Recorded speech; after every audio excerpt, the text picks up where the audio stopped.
You know, sometimes I think they just don't care. It really stands out when you get someone who acts like they care about their job and their customers.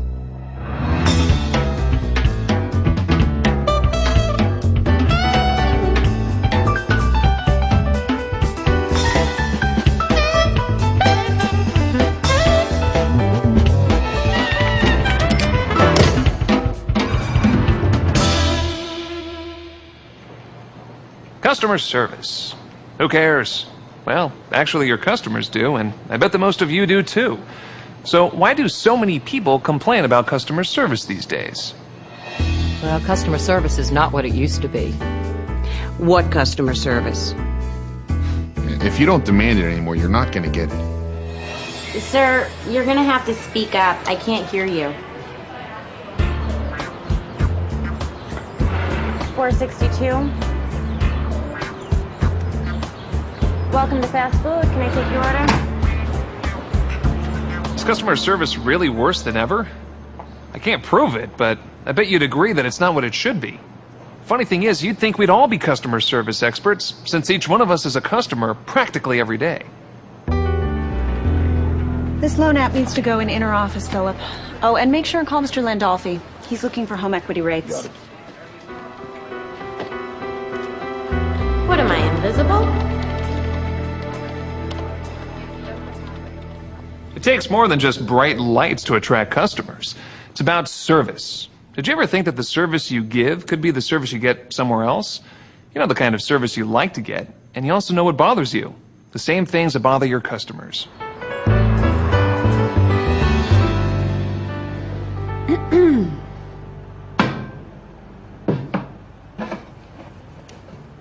You next? Good afternoon to you, too. Yeah, I need to match this color. Interior or exterior? Aren't you charming? Interior. What finish? I don't know. Flat eggshell satin or semi-gloss? Maybe you could be a little more helpful instead of being so snippy? It's for my living room. What do you think? Ma'am, you have to tell me what you want. I can't believe he just said that. What is your problem? Well, do you have something I can look at to see the difference? Chart over there. Thanks for the help, buddy. Jeez, I wish I had the guts to tell him off. What a jerk. You know what? I don't need this. Perhaps Dave needs to consider his customer's perspective for a minute. That might help him care more about the message that's being received on the other end. Great, another customer. What do you want? I need to match a color. Oh, if I have to ask this again. Interior or exterior? Interior. I wish you'd go away. What finish? I don't know. Of course not. That would be too easy. People like you are really annoying. Flat eggshell satin or semi-gloss? It's for my living room. What do you think? Wow. So why didn't the customer tell Dave off? Would you be surprised to know that most people won't say a thing if they don't like the service they're getting? Sometimes they're too intimidated or too embarrassed. Maybe they've always been raised to be polite. Or maybe it's just not worth it to them. The bottom line is that they won't speak out. They just won't come back. But they won't stop there. They tell their family and friends and co-workers and even strangers if the subject comes up. That's a lot of people. Whether you work in private industry or the public sector, the foundation of customer service is caring about your customers and their needs.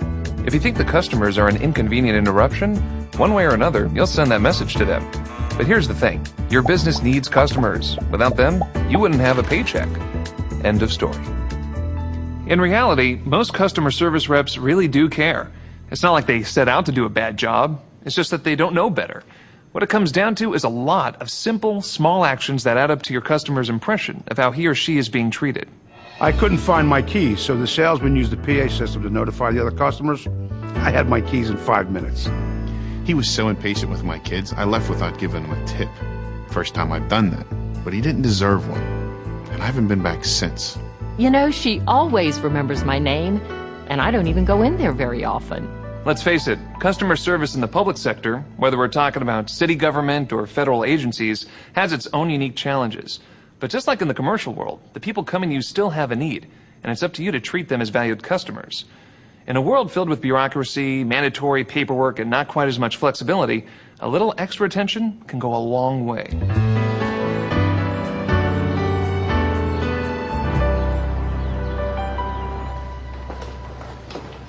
Excuse me, do you work here? Yes. I'm supposed to be in courtroom B and I can't find it. You're in the wrong building. You need to be in building 125. Where's that? Just a block west of here. Which way is west? I'm gonna be so late. I hate this. Excuse me, do you work here? Yes? I'm supposed to be in courtroom B and I can't find it. Unfortunately, you're in the wrong building. You need to be in building 125. Do you know where that is? I have no clue. Go out the front doors, make a left. Make a left at the end of the parking lot, and then you'll be at the back of building 125. Hey. You're welcome. If someone feels really good when they leave your organization, they'll feel good coming back. You know, I learned that from my grandfather. He loved to talk about his favorite restaurant.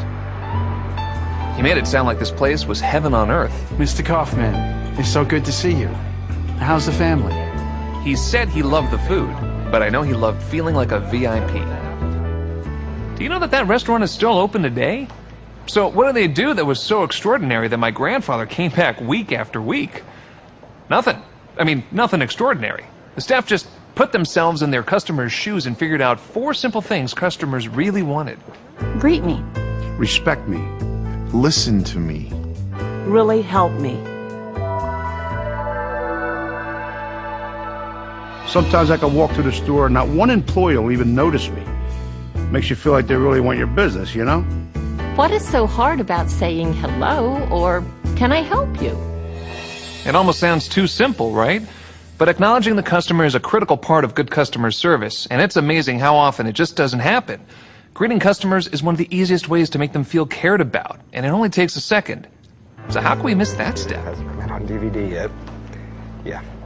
We should be getting that in about 3 to 4 months. I'm sorry, miss. That's still in the theaters. I'll be right with you. They were busy, yes, but a brief greeting or even a gesture can make all the difference in the way the customer feels. If you know the customer's name, by all means use it. And use your personality. If you don't have a personality, borrow one from someone who's friendly and likes their job. Seriously, sometimes you won't be in the mood to care about the customer, but you need to make the effort anyway. It's just part of the job, and it might even make you feel better. Respect me. Everyone wants to be respected, especially the people that are spending money with your business. But what does respect me really mean? It really does help when customer service people act like they know your time is valuable. I've noticed that I get different service based on how I'm dressed. You shouldn't judge a book by its cover, right? My money is just as good when I'm dressed like this or if I'm wearing a t-shirt. Just thank me, because I could have gone somewhere else. Respecting your customers comes down to believing that each customer is important. It's an attitude. So how can you show respect for others? Be polite. Remember that everyone's time is valuable, and don't judge customers by their clothes, their accent, their age, race, or gender, or for any other reason.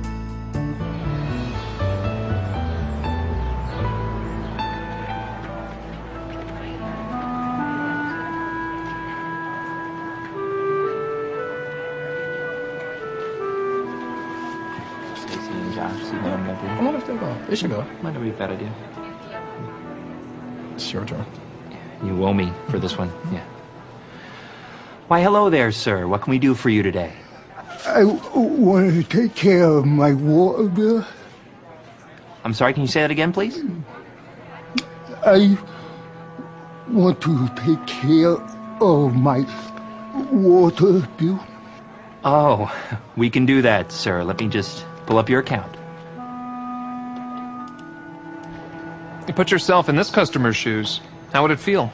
Now maybe these clerks need to care more about the message they're sending. Oh, I can't believe you came out in public like that, man. I don't want to deal with you. Your turn. Well, I think he's weird too, so you owe me for this one? Yeah.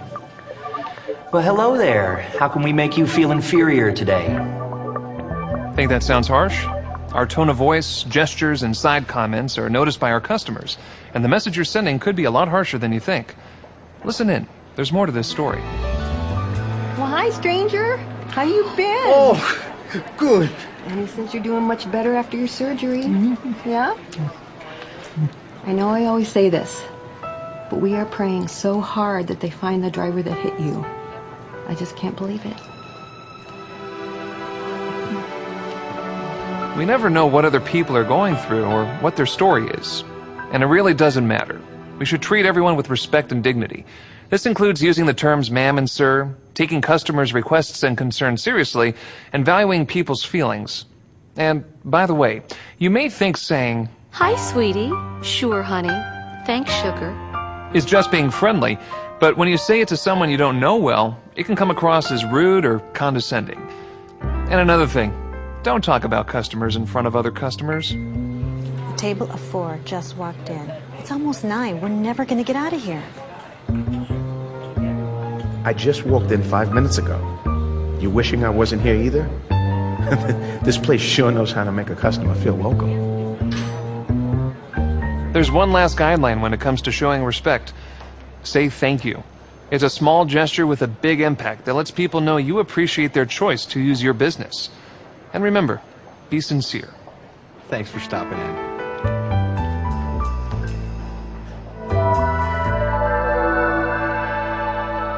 I listened to 7 options and pushed 15 different numbers before I finally got a real human.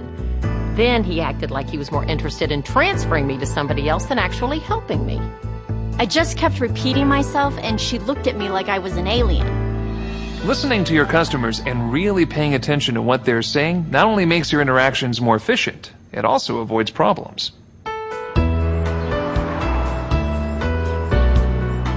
I told the guy on the phone I needed an oil change, and Auto department, this is John. Yeah, we're open until 9 p.m. You bet. Okay, so you need an oil change? Yes, and I need someone to check my Tell you road. what, if you can wait here for just a second, I'll check with Albert and see if he can take you. Okay. Be right back. Okay, Albert says if you can take your car around to Bay 3, he'll get that oil change for you. I also need someone to check the rotors. I'm hearing a grinding noise when I brake. Oh, that might be a problem. We got to replace the boots on this sedan before 5. You might have to bring it back for the rotors. Oh, see, this is why I phoned in before I came. I needed to make sure I could do both things at once. I can't possibly get away from the office again. We're very busy this week. Yeah, it's crazy busy in here, too. See, that's what I tried to explain to the man on the phone. I guess he didn't hear me, but he said bring the car in and you'd fit me in. Look, I'm sorry about that. Unfortunately, he didn't know what he was talking about. Who was it you talked to? Unfortunately, this business has a problem really listening to its customers, and they don't seem to communicate well within their department either. If the person answering the phone had paid attention, then the customer wouldn't have wasted his time driving there. And if the counter clerk had paid attention, he wouldn't have wasted more of the customer's time checking for an available bay. In order to listen and really hear what your client is saying, you need to do 2 things. First, let them talk without interrupting. When they've finished, tell them what you heard to make sure you understood correctly. It's called reflective listening, and it really works. Hi, look, I need to schedule an oil change, and while I'm there, could you guys check the rotors? There's a grinding sound when I brake. All right, you need an oil change and your rotors checked because you're hearing grinding, right? Yes. Well, I can get you in right away for the oil change. We won't be able to check the rotors at the same time. What we can do, however, is get you in first thing in the morning to do both. Yeah, that'd be fine, thanks.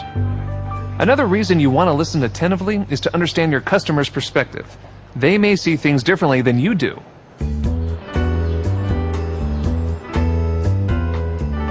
That'll be $156.96. Oh, that doesn't sound right. The shirt is $59.98 and the pants are $89.98. Well, the pants are on sale. They're supposed to be half off, and they have a red dot on the tag. Actually, these are a new arrival, so they're not half off.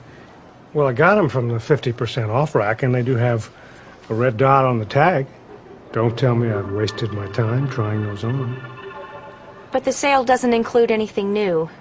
These have been mismarked. These just came in.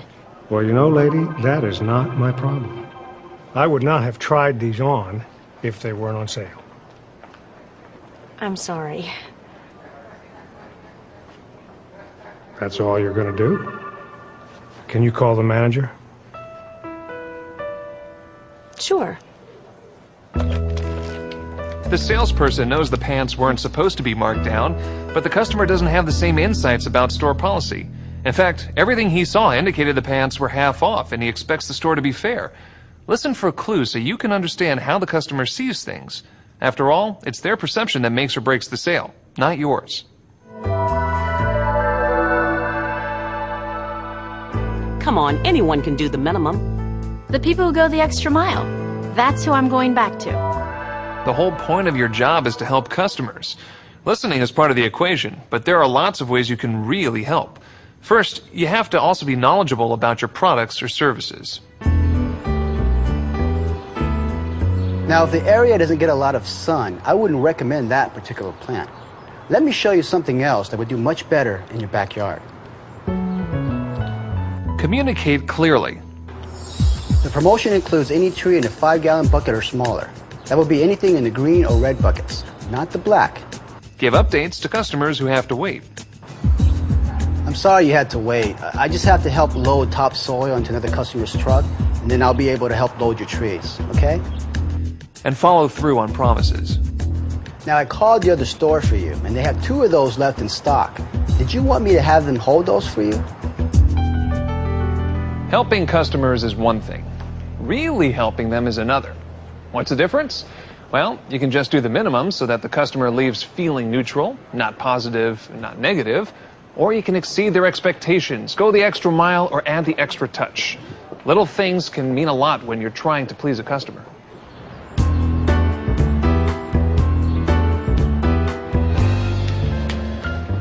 Good morning. Is there something I could help you with? Yeah, my wife and I heard there's a big antiques mall somewhere nearby. Yes, that would be the shops at the old mill. Here's a brochure. Thanks.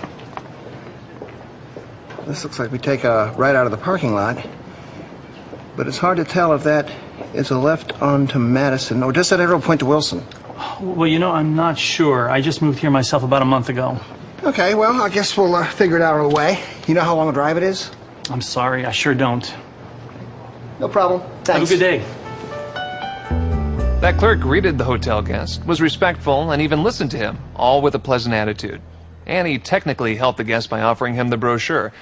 But what else could the clerk have done to really help him? Well, you know, I'm not sure. I just moved here myself about a month ago. Let me give them a call and I'll get you better directions. Thanks. I appreciate it. No problem. By making just a little more effort, that clerk really helped the hotel guest. Often it's pretty easy to figure out what you can do to go beyond the minimum, but sometimes you have to ask questions to find out how you can really help. Did you know the verbena out front is on sale? You look like you might have some questions. Is there a particular plant you're looking for? Now, is it more important for the shrub to have green leaves year-round, or would you rather have a lot of colorful blooms? Always look back on your customer interactions. How did you do? What actions could you have taken to make your customer's life easier? Now, what about the people or situations that make your life unpleasant? This is just not acceptable. If you're in customer service long enough, you'll eventually be faced with an angry or difficult customer. It can be uncomfortable and stressful, but it doesn't have to escalate. Keep in mind that this customer wants the same things as other customers. Greet me. Respect me. Listen to me. Really help me. But there are a few extra tips you need to learn in order to resolve the problem, and hopefully have the person feeling good about the experience. When I called yesterday morning, the young man said that gear thingy part should be in yesterday afternoon, and it would be no problem getting my bike ready before this morning. Yeah, man, we actually... So now I've got a carload of kids out there all packed up and ready to go to the park to ride bikes, but you don't have my bike ready. Ma'am, I can understand why you're upset. I'm not upset. It's the kids in the car out there that are going to be upset. But you don't have to deal with that, do you? Obviously, Mrs. Pearson is upset, and she is starting to make this a personal attack on the employee. What would you do? Fight back? Actually, now is the time when being respectful is the hardest, but most important. Don't stoop to an angry customer's level. Instead, follow these 3 steps. 1, stay calm. 2, no matter who is right or wrong, don't argue. And 3, always apologize for the inconvenience. Look, Miss Pearson, I'm sorry for all the trouble this is causing you. I want to make sure that we take care of things for you. It's also good to remember that many times people just need a vent, and you happen to be the easiest target. Listen carefully to get to the root of the problem. In the case of Mrs. Pearson, her biggest worry was disappointing a carload of children. I really want to help, and since I can't promise your bike will be ready in the next few minutes, I want to find a solution. Sometimes we're allowed to loan customers a bike, and in this situation, I'm sure we can set you up with something really nice so you don't have to cancel your trip to the park. I guess that would be okay. And when you get back later today, I'll find out about your bike and have an exact date and time it'll be ready. One last tip. If you make a promise, make sure you keep it.